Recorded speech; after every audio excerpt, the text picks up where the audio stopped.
Good morning, everyone. This is Amnah Ajmal. I'm the Executive Vice President at Mastercard, looking after market development for Eastern Europe, Middle East, and Africa.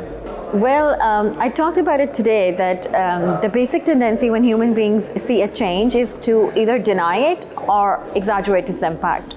And I think us leaders carry that responsibility to cultivate a positive growth mindset when it comes to embracing new technology. Because history has taught us, whether it was a journey from horses to cars or whether it was a journey when the internet started, we have had fears, and it goes back to kind of a caveman mentality when human beings had to actually be aware of the fear and the dangers around them to survive. So as leaders, we have to instill a mindset that's for growth. We have to take examples from the past and make sure that people understand that it's going to open up more jobs. We have to upskill people. It's going to be creating new industries. It's going to help us drive inclusion.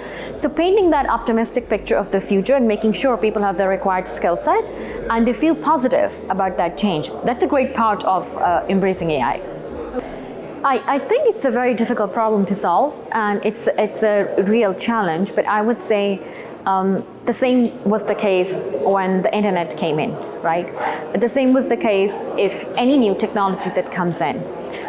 We have to make sure that we do not wait for the regulators to pass on frameworks. We have to take that accountability. And the first step, as we talked about today, it starts from transparency. It starts from trust. What are these models using in terms of data? Where are they using it from? What is the source? And then what is the algorithm hygiene that we're applying to these models? What is there between the input and the output? That actually is a framework to make sure that the output is an equal representation of the world that we live in.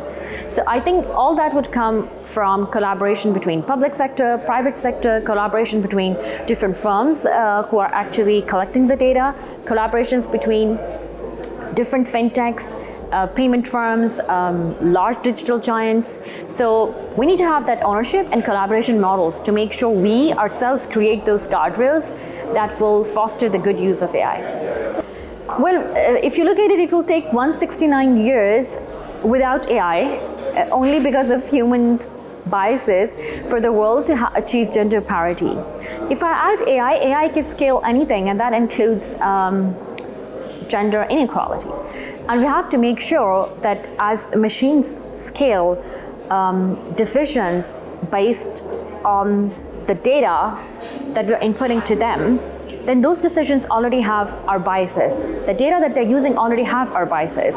You're just accelerating those biases if you do not make sure that you put an end to it, or you have a way to make sure that the machines are not scaling that bias, right?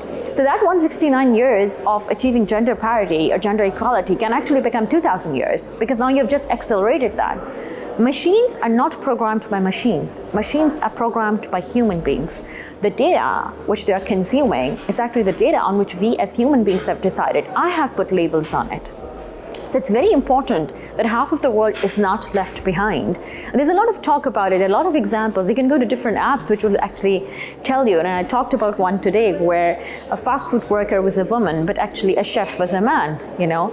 An unhappy person was a woman, but a happy person was a man, you know. So I think there's nothing fundamentally wrong about it. It's good that we have that awareness. It's good that we're talking about it. We need to move now to action.